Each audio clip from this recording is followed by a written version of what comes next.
Good morning, Chris. Good morning, everybody. Morning. Good Good morning. morning.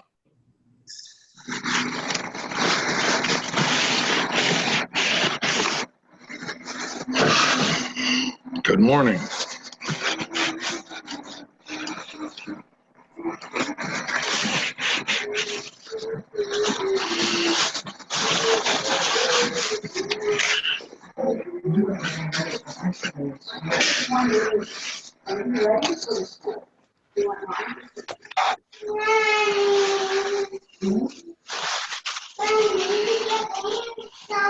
I know, do you want to go to school now or wait? Okay.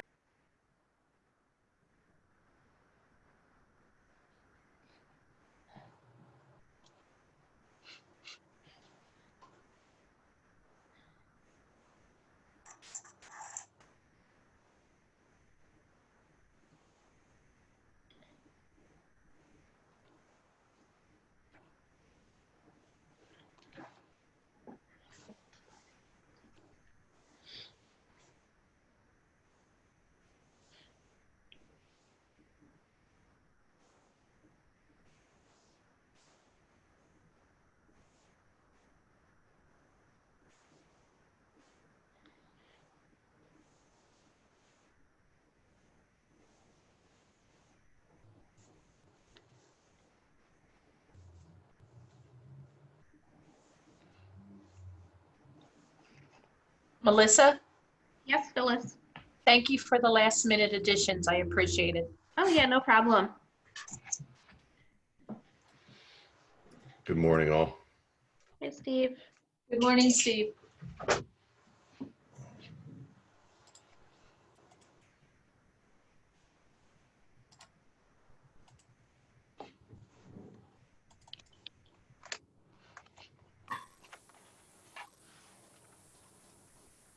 Morning. Good morning, Keith.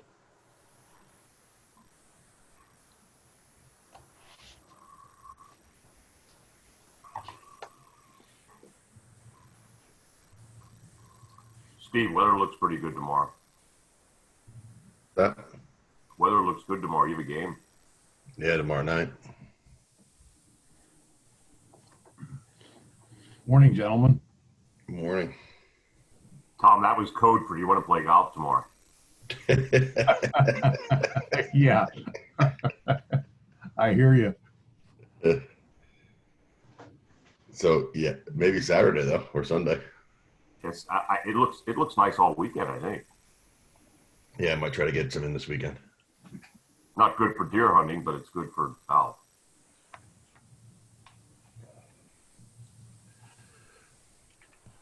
The deer will still be there next weekend when it's colder. Yeah, I'm gonna go back up to New York at the end of the week next week. All right. Okay.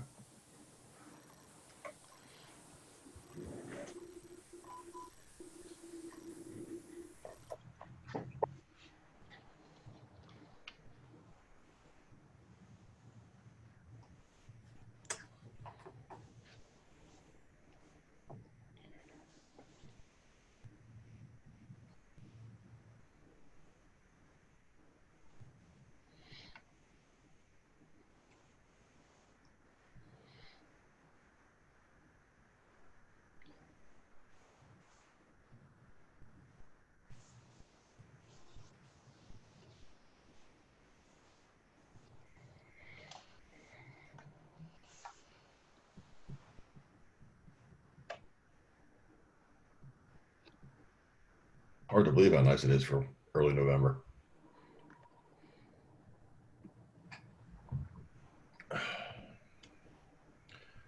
Morning, Chief. Good morning, Greg.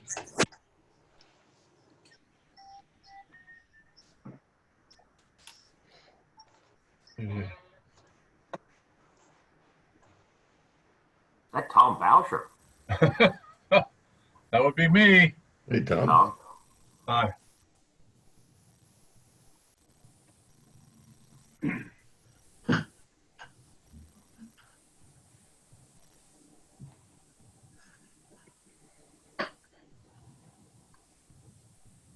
As I do have some people coming in my office occasionally, I will turn the camera off. Besides, you guys don't want to look at my mug anyway, so. Yeah, it's a I'm fair here. point. Uh,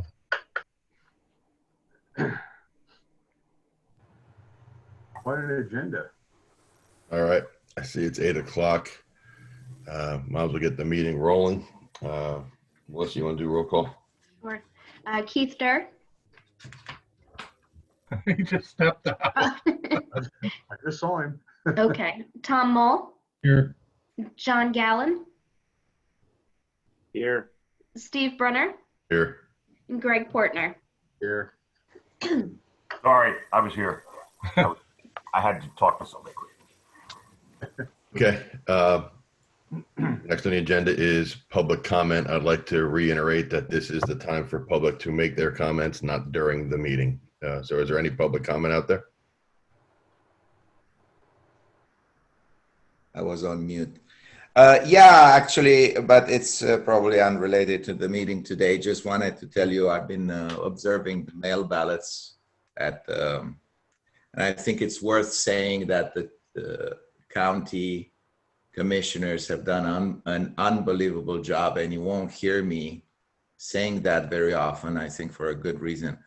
They have the operation was massive, and it just the logistics of it, it's unbelievable. Until you see it, you can't understand the magnitude of it. And I think basically I applaud them for what happened there and how fast they got everything and getting the 62,500 votes counted, mail ballots counted, and basically they listed them by election night. That was really unbelievable. So yeah, that was really an interesting job, and I think it costed a pretty penny, but it was money well spent and really effectively well spent. So anyway, other than that, nothing. I'm really tired. I have not been sleeping these past days. Any other public comment? No. Hearing none, we'll move on. Go ahead, Phyllis. All right, a quick update with October results before getting to the budget. Cash balances at the end of October total $9,098,000. That's a small decrease from the end of September, a 1.5 increase from the end of the year, which really approximates to the year-to-date surplus, and an increase from October of last year of $523,000. Unfortunately, interest rates remain unchanged. I don't know if the election will change that, but no new news regarding cash. Okay, Can we roll forward to fund balance? sure. Sure. Give me a second here. There we go. All right. October resulted in a deficit of $750,000, the details of which will be emailed shortly in your council packages. That deficit brings the year-to-date surplus down to $1,583,000 and the current fund balance to $9,903,000. When the reserves of $567,000 are reduced from the overall fund balance, the unreserved fund balance currently is $9,336,000. You will notice that in the reserves, the amount for Borough Hall renovations as a result of our budget discussions has been reduced from $630,000 to just $150,000. Okay. All right. When we compare October of this year to October of last year, we see all the same variances we've been following all year. Revenues still continue to lag, approximately $358,000. Expenditures, however, just the opposite. As a result of the revised spending plan, we spent $2.8 million less than last year. So we, on a net result compared to last year, we were ahead $2.4 million. We can go on to look at the key variances that we've been following. I am anticipating one more abstract to be received from the county. It was supposed to cut off last Friday. I haven't received it yet. So the current value that we're working out is still 1,020,000,000. The decrease that we discussed in our budget meetings of 18 million came from the reassessment of the Berkshire Mall and the Mall West. I'm told to anticipate minor changes with stray assessments that did not hit that last abstract. But the current value we're working with for projections is the 1,020,000,000. Okay. All right. When we look at real estate taxes in total, when compared to last year, we have a positive variance of 313,000 solely because of the tax increase that was put into place for 2020. When the October results are rolled forward to the end of the year and compared to the original budget, you see a variance of just $600. The conclusion is that the deferral of the flat period really had no effect on the borough's overall collections, and we collected pretty much what we had budgeted. We go forward and look at the other local taxes. I looked at them collectively. The variance continues when we compare October of this year to last. When those numbers are rolled forward to the end of the year and projected, the deficit or the negative variance when compared to budget is anticipated to be about 340,000. I did tweak the earned income tax projection by 10,000 just based on the November receipt that has already hit the books. Okay. Okay. That's really all I have for October. There was no expenditures of a capital nature. We still anticipate the delivery of the dump truck that was ordered in February. We still expect that to be received before the end of the year. It's partially funded with liquid fuels fund and the balance from the water fund, but no other unusual October activity. So any questions pertaining to October results? Anybody have any questions? Hearing none, move on. I think the next item on the agenda is a fee schedule. Michelle, are you in on this call? No? Melissa, do you have any comments? I'm here, Phyllis, Okay. sorry. It always takes me forever to unmute myself. Okay. Do you want me to talk about specific fees? No, between you and Melissa, I know I'm not familiar with the revisions that were made. So if there's anything you'd like to highlight. Under, Melissa, can you scroll down to the zoning fees? Actually, I think you hit it on that first one. Yes, right there. So because of Craft taking over residential permits for zoning approval, we're proposing to switch to their fee schedule for zoning, which is typically going to be a flat $75 fee. The prior fee for the borough's fee schedule was based off of $25 for the first $1,000 of the project cost, and then $7.50 for each additional 1,000 or portion of. So, you know, a project that's about $3,000 would be a $40 fee previously. Now it would be a flat $75. Typical permit fee for a zoning permit can fall anywhere between $3,000 and $10,000 depending what they're doing. You know, if it's a concrete patio or a paver patio or a fence, you're usually looking around $5,000 to $6,000. So 75's pretty in the middle. That will cover all costs on Craft's end for review, approval, and then to go out and actually inspect what was installed to make sure it complies with the plot plan that was submitted with the permit application. There's no other fee changes Craft is proposing for building permit fees. So we're still operating under the same fee schedule we've been using with them since 2016. Does anybody have any questions about those fees? So it's safe to say that they'd be billing us those fees, right? Correct. We would collect the fee from the permit applicant, and then, same as building permit fees right now, Craft sends us a monthly invoice showing the fee that was assessed for the permit and then the amount due to the borough. Okay. Anybody have any questions or concerns?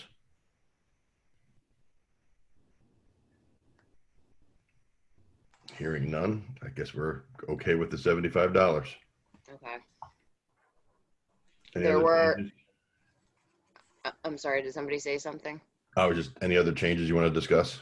There were some fee changes proposed by the fire department.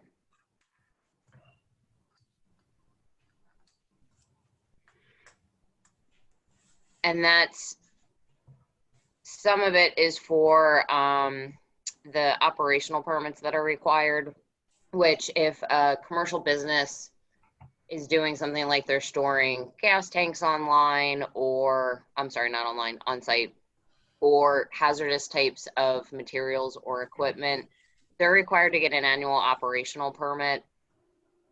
So Troy and Colin had proposed some minor fee changes, like for fireworks. The fee was slightly increased. You can see under 105.6.15 explosive fireworks, it's now $300 per year. It had been $150 per year. Part of that is because we're seeing more firework activity since the state law changed. Both consumers that have them and the commercial tents that are popping up around the 4th of July and Labor Day that are selling the fireworks.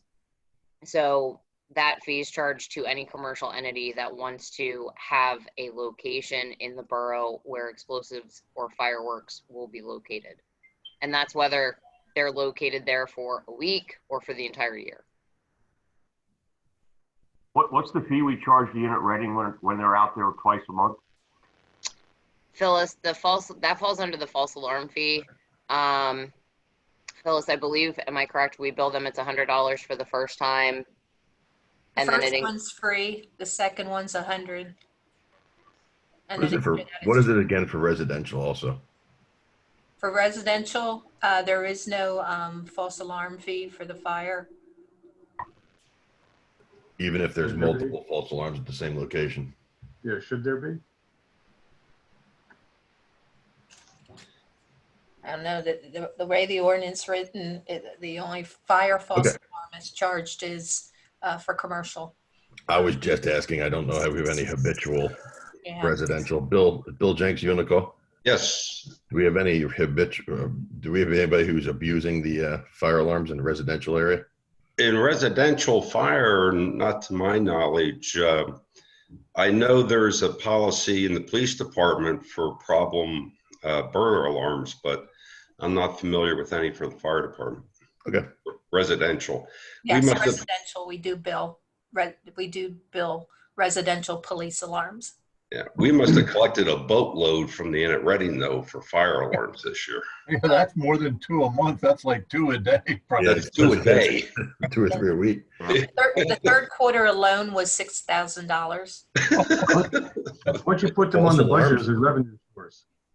Jeez, maybe we should raise it. Okay, moving forward. Okay. So does the schedule need to be recommended, Michelle? Yes, you do need to make a recommendation for adoption to council. Okay. Anybody want to make a recommendation for resolution 2020-27? I'll so move. Second. All those in favor? Aye. So moved.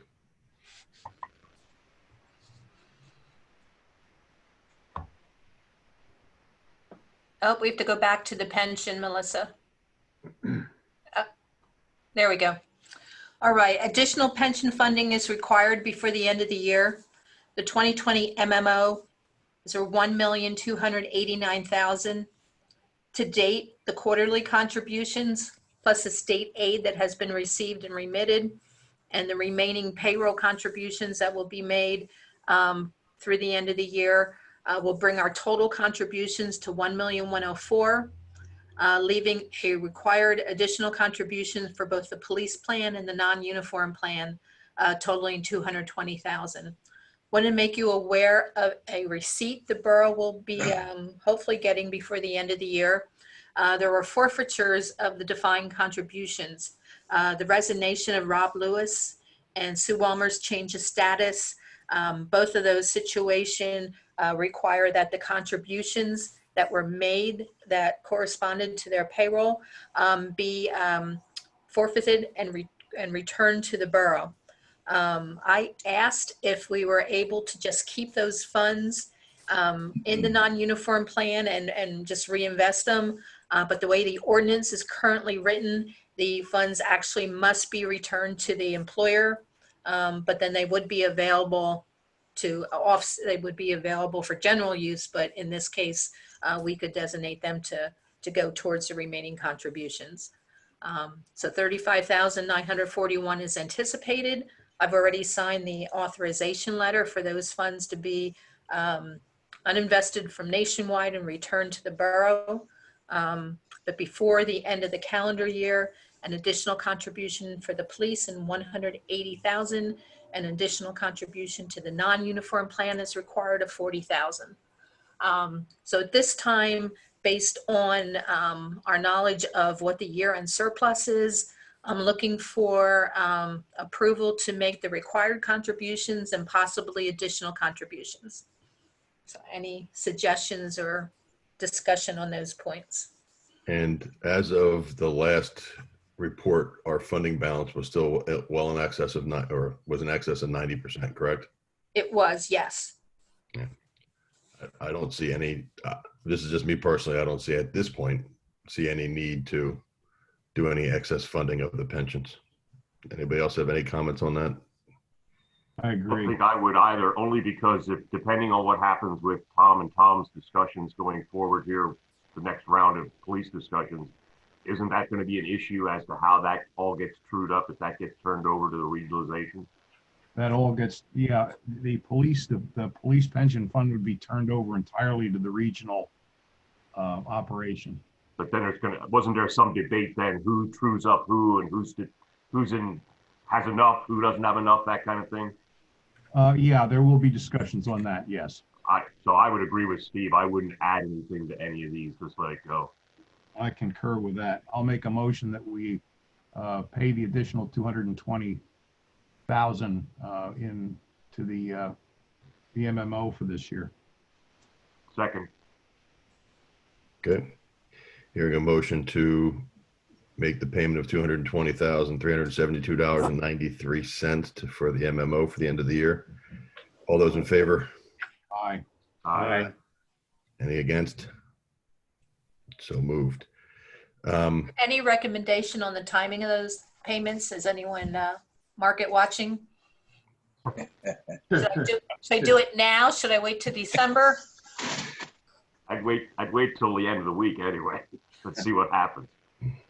Yeah. Let me just throw something out there a second, folks, and that is, this for whole regional business, what happens if we put all this together and there's a region of several municipalities and the other pension funds are underfunded? Do we want to demand that they have to be funded before they come together? I mean, I don't want our taxpayers footing the bill to help. You know, we've been maintaining our pensions. I don't want to maintain other pensions until we get this thing. I don't know, just a comment. Greg, as I understand it, that would be a point of discussion during that time, that the municipalities that are seriously underfunded would have to come up with additional funds to bring their level payments up to snuff.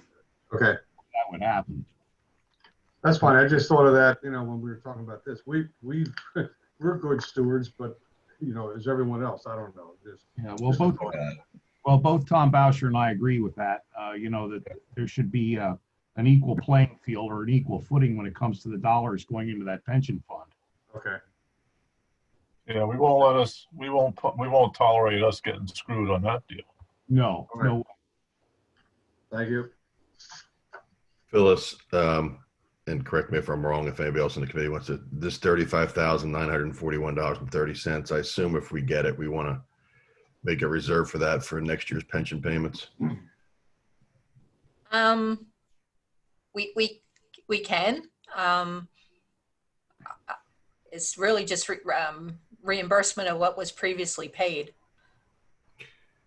But I assume that $35,000, that's because someone wasn't vested in their plan. Correct. Okay. Because Rob left with less than 10 years of service. Previous contributions made that were 10% of his eligible wages have been forfeited.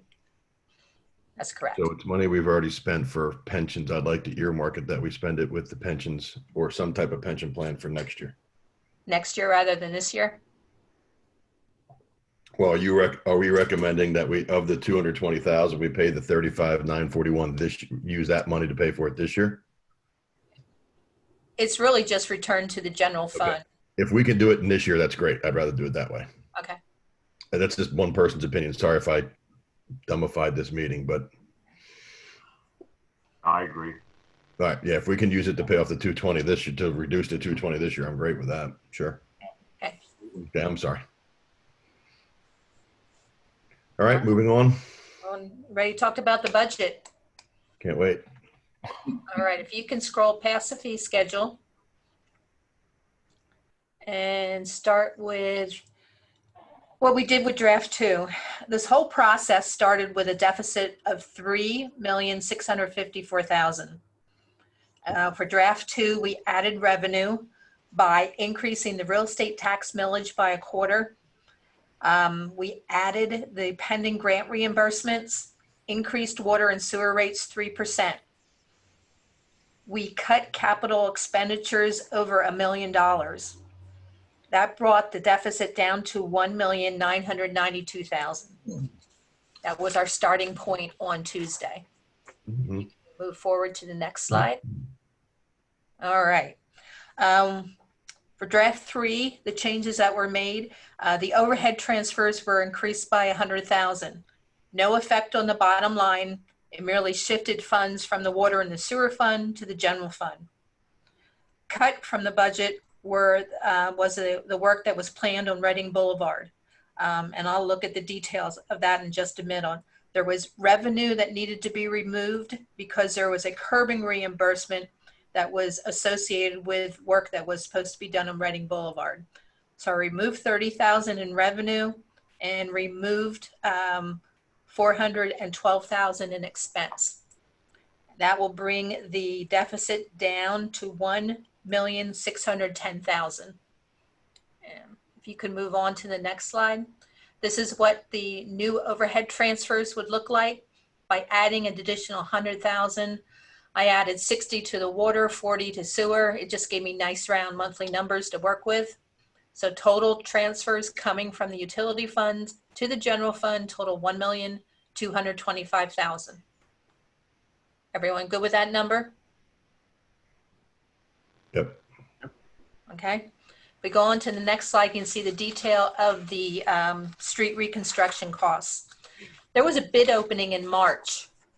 Ronnie Folk was awarded that bid. Now I do know that the work needed to be rebid.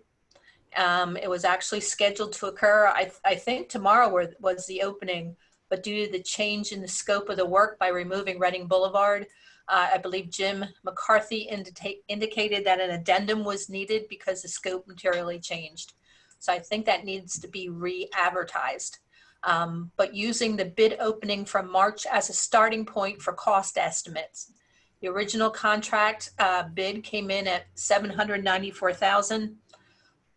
Cherrywood would be removed because that's being funded by the water fund. The balance would be the general fund. We typically budget a 15% contingency. So the balance to be funded by general funds was $826,000. For draft 1, I added to that the 50/50 sidewalk program, and the original budget amount for street work for the borough continued street plan was $876,000. To that amount, the 4th Street work was added. The Barwis contract was awarded at $1.7 million. There was 2 change orders to date, bringing in the contract price to $1,200,000 $766,000. In addition to that, there's cost to be incurred for the bike route, some of which are included in the contract with Barwis. The remaining 76, Michelle, correct me if I'm wrong, but that still needs to be bid.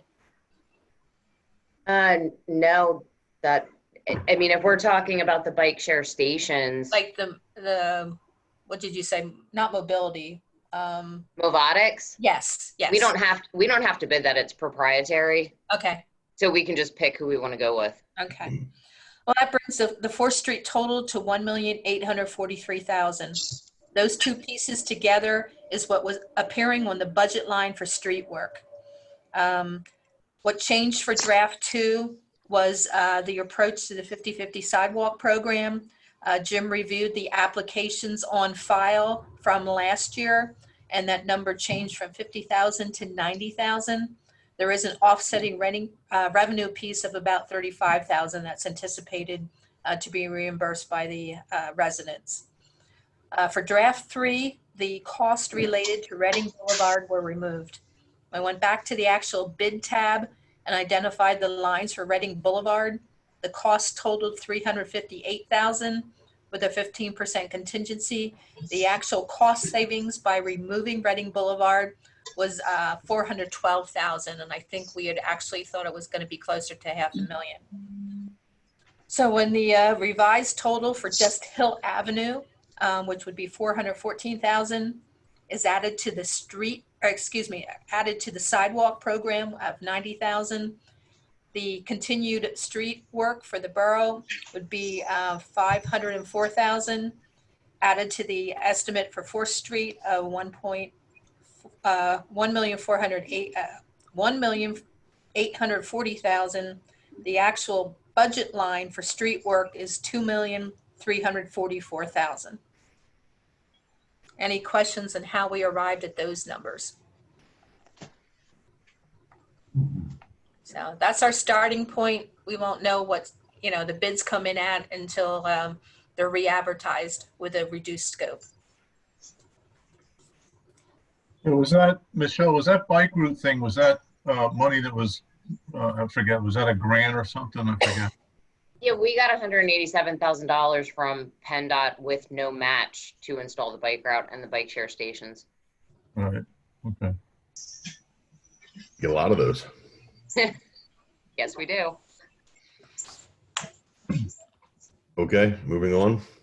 Mr. Brunner, I thought the public was not supposed to comment during the meeting. I don't think Mr. Bauscher is part of this committee, neither is Mr. Jensen. He was allowed to Oh, for God's speak sake. also, and I'm on the I think it's council, just pal. double standard here. I'm a No, council. sir, it is a pal. double standard. It is a double standard. That's not.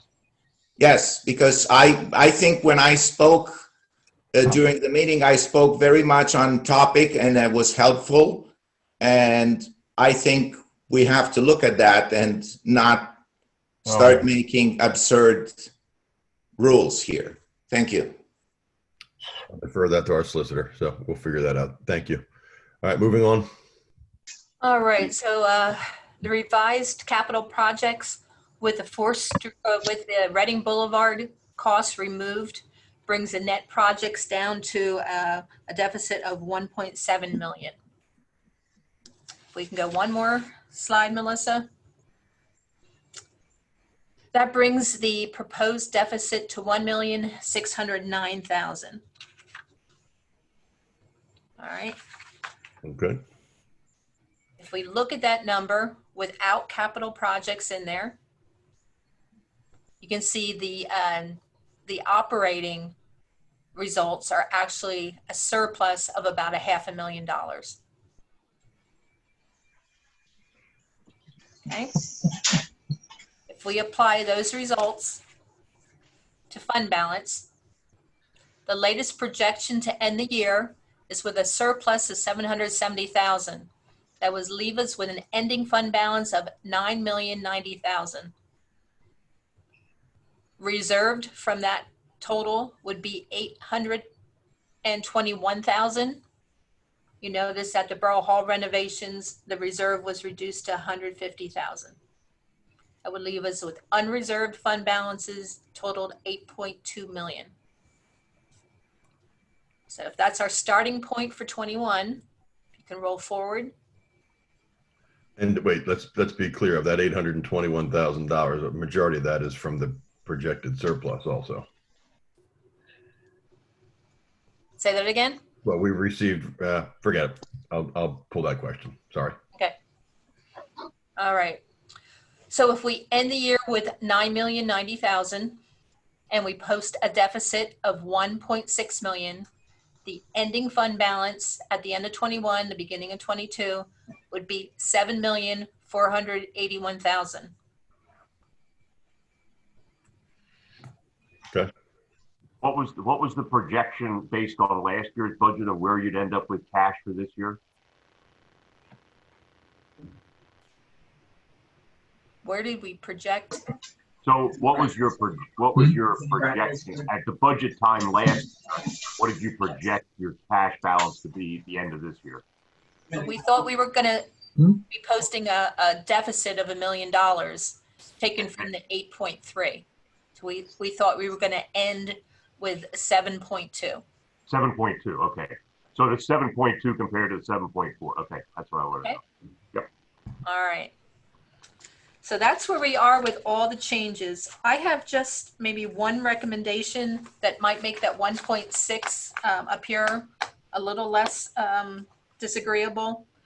The capital projects list currently has 3 projects where the funding is still pending. Either the award hasn't been made or we haven't even applied for it. If we were to remove those 3 projects from the actual budget, both the funding and the expense, we could reduce the deficit by 133,000. And then as we discussed in Tuesday's meeting, if and when the grant is awarded, council could approve the project moving forward. So the project's in the 1.6, but the revenue's not.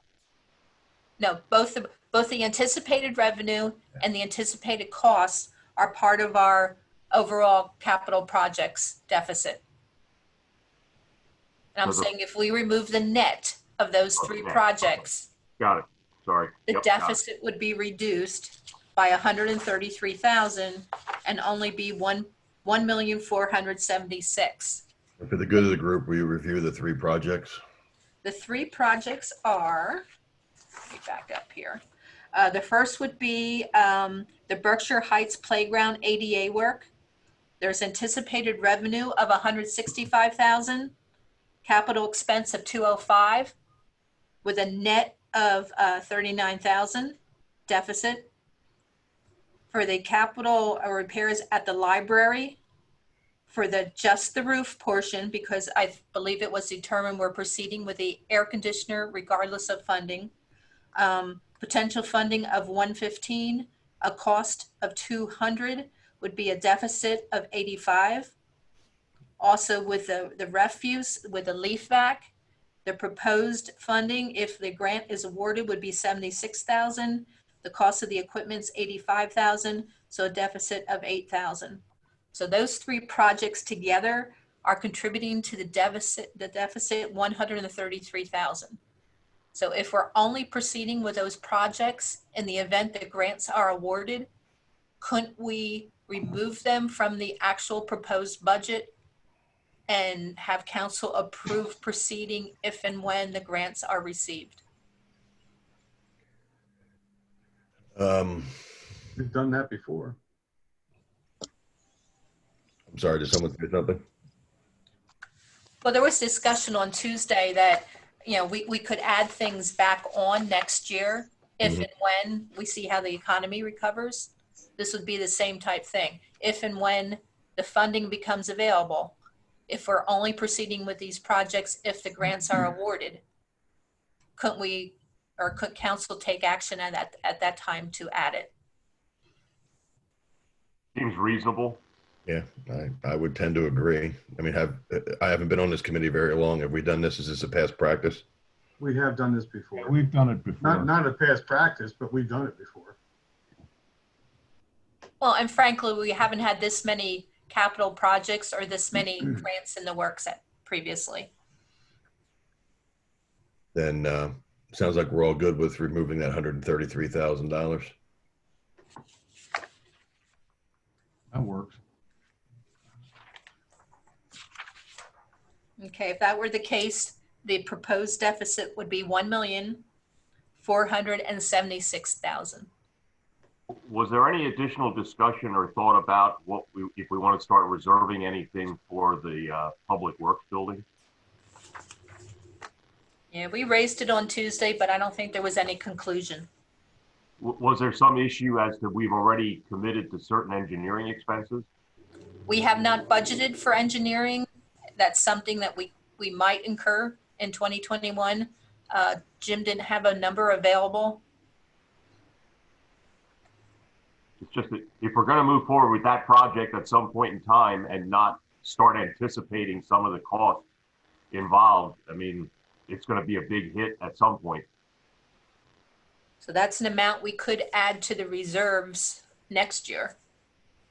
Or we could increase this year's reserve. Reserving something is really just reclassifying fund balance. It doesn't move cash. It doesn't change overall fund balance. I get it. I just think psychologically, if you have some money set aside and you start looking at your ending cash balances net of reserve, it gives you a truer picture of where you may end up in a few years from now, as opposed to where you are today. Because, you know, hitting $1.8 million in 3 years or 4 years from now looks a lot different than if you said our cash balances net of reserves already anticipated $500,000 or so. Do you have a suggested amount to include in reserves? And Keith, the only question I would have there is if we'd ever get through that project at $1.8 million, my hunch is we would be borrowing some funds and paying it off over 2 or 3 years. That's true. Yep, I agree. I don't think we'd be paying out of the general reserve. So I think that's what came down on Tuesday, that if we're going to do a $1.8 million project, we're going to have to go to a bank and pay it off as quickly as we possibly can. Doesn't mean we couldn't set some reserves up to help pay for some of the upfront costs, but at the end of the day, I think the majority of it would be covered by a loan. Yeah, if that's the position, then probably not. Then you probably don't need to set money aside, other than unless you were anticipating some expenditures in 2021 based on some upfront costs. So at this time, there are no engineering or design costs incorporated into the 2021 budget for design of a future project. Is there an amount that you would like me to add to the 2021 projected budget? Well, what do we say the engineering fees generally are for a project that size? Did someone say it's 10%? Or is that the architectural fees? That's architectural fees. Okay, thank you. I'm learning. I guess the question is, what's the temperature of the council as to moving forward with that project at all? I mean, it's a big number. You know, that's something though, Keith, that we need to do. They're out of space. And the place was built on a shoestring to begin with. It was undersized when it was built. And it really does need attention. And there's some environmental issues for washing this equipment down. They need to have collectors, and it's all environmental protection. So before we get our fingers caught in the door, it's something we should be planning for. Absolutely. And we were talking about if that happened, we'd be getting what, 50%, trying to get 50% funding on that project. I think we have a RACP grant in that we're waiting for an answer on pretty much any day that would cover 50%. I'm actually looking through the submitted application right now. Total cost is $3,546,384. The match would be $1,846,000. $1,846,384. And I'm trying to see if there's an engineering cost broken down in the estimate, but I'm not seeing anything specific. Michelle, what's the time period that it needs to be spent? I mean, we were very upfront in our application that construction, you know, if we took the grant and didn't ask for any time extension. With any grant, you can request a time extension of, sometimes up to 3 years to actually start the project. But if we started right away, we were very clear in our application that architectural design and engineering would occur in 2021 with construction starting in 2022. So, I mean, we could kick the can at least a year down the road. Like, say we found out tomorrow we got the grant, we could go back to the state and say that we accept it, but we don't anticipate starting even design and engineering until 2022 because of our budget, construction in 2023. And then as we moved forward into next year's budgeting process, depending what the numbers look like, we could even potentially again ask for another extension of 1 year. Okay. Based on projection from last year to this year ending of 7.2 million and Phyllis's projection of ending net of reserve 7.4 million this year, why don't you put $200,000 aside for the building project for engineering costs up front, and then that way you end up with the projection of the same amount of cash this year as you anticipate for next year.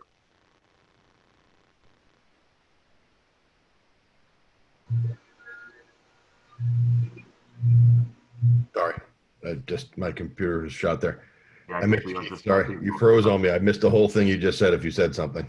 What I said was Phyllis's projection for ending 2020 budget cash net of reserves would have been $7.2 million, and the new projection for 2021 is 7.4 million. My suggestion would be to take $200,000 and set it aside in reserve for that building project so that you have some upfront money in case you do need to spend some engineering fees and so on. We think we need 200,000? Well, but that sounds like you're going to need a lot more than that. Well, yeah, I know. I get it. Well, that might be a startup for architectural fees too.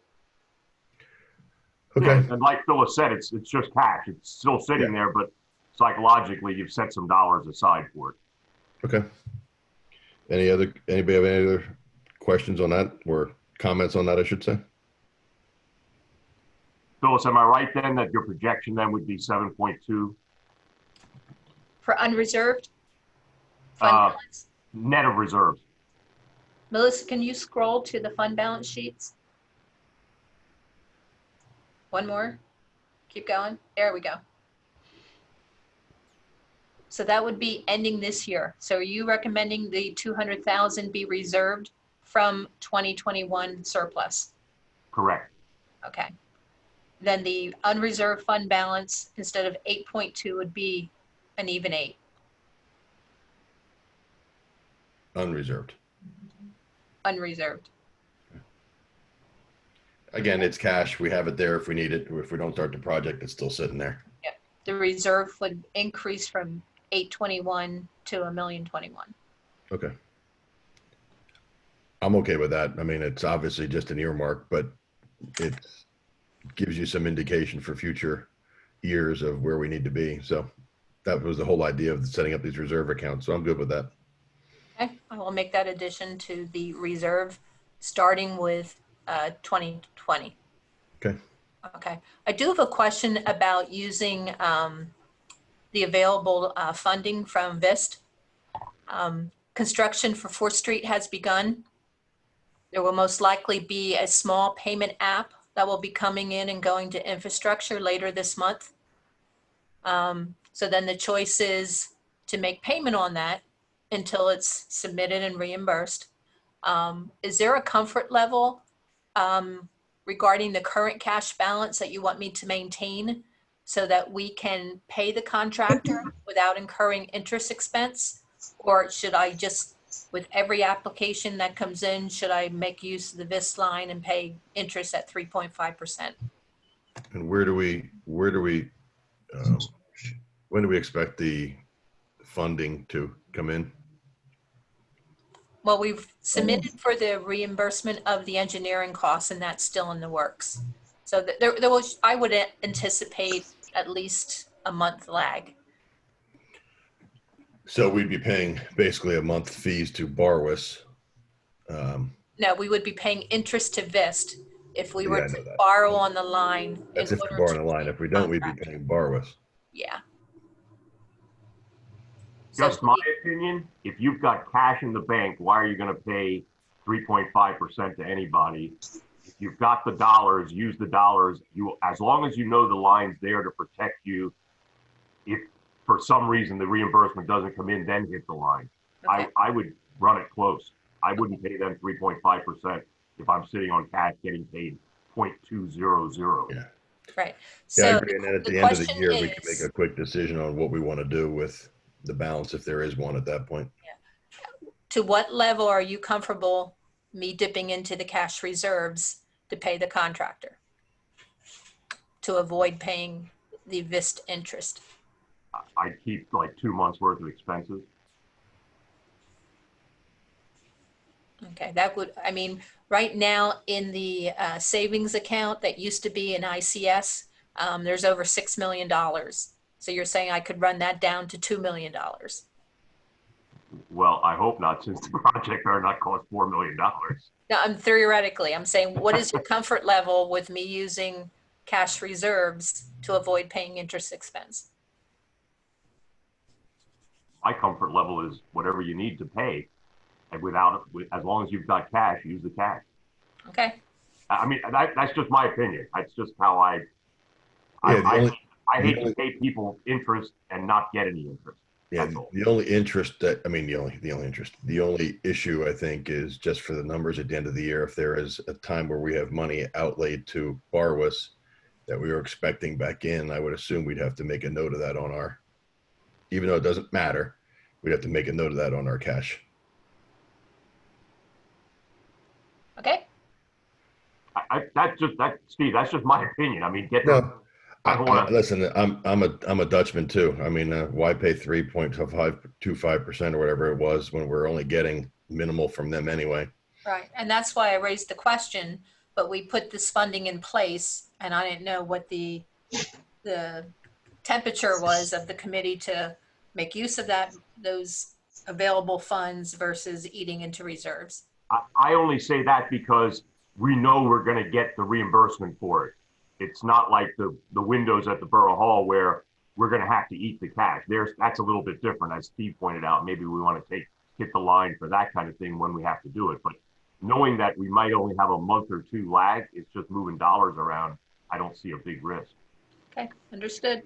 Yeah, the only thing I want to avoid is sort of like the fire truck issue where we had money out, $1 million in, $1 million out, $1 million back in, $1 million back out. You know, I think at the end of the year, because future years, we're going to see then potentially a lower fund balance this year than is technically realistic. So we would have to make some kind of note so that future years, they see where that big dip was. It was just a matter of a payment coming in a couple weeks after the beginning of the year. Okay. Which is why, to your point, which is why we want to keep each one of these projects have its own accounting. Yep. Okay. Anybody have any other comments on that? Okay. Okay, so that leaves us with a proposed deficit of $1,476,000. Where would you like to go with that? Oh, I better mute my microphone. Well, you know, I know this year was an odd year, but when we're looking at what we thought we were going to be this year at this point versus next year at this point, we're not that far off. No, but I guess we can't expect that every year. This was a strange year, one way or the other. I guess my only comment is, Phyllis, what was the tax increase last year? Was that 8%? Can you scroll to the very last page? Yeah, it was 8.36, I think, or something like Okay, 8.97. Yeah, all right, and we're proposing what, 5 this year? A $0.25 would be 5.88%. All right, so there's 14% over 2 years. We're kicking project cans down the road. We're going to continue to have deficits. Pension's going to continue to be an issue. You know, my only warning, and I guess I've been doing this long enough.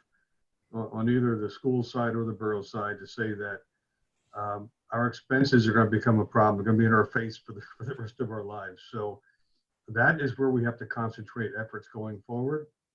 I know you guys are looking at regional stuff for the police, and this is all well and good, but we can't keep increasing taxes 5 to 10% every year and continue to show deficits of $1.5, $2 million.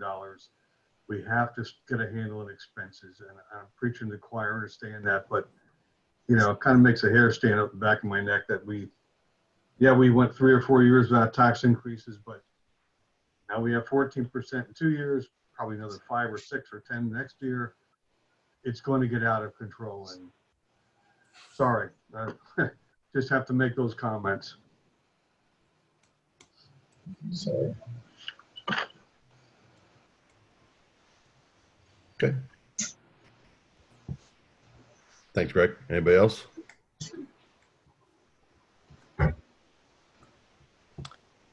Okay. Okay, Steve, so with next steps, which would be just removing the 3 capital projects with pending grants, reducing the deficit to 1.4, what next steps do you want to take? Typically, the committee recommends a proposed budget to council, and then council would have to vote to approve it for advertising. So with the next council meeting scheduled for next Tuesday, what action do you want to see taken?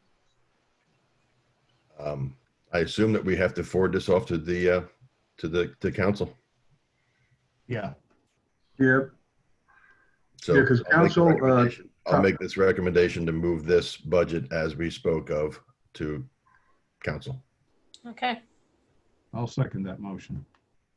I'll remove All in those favor? projects, clean it up and round it off a little bit, and send it back out to committee to be recommended on Tuesday. Okay, sounds good. All right, Okay.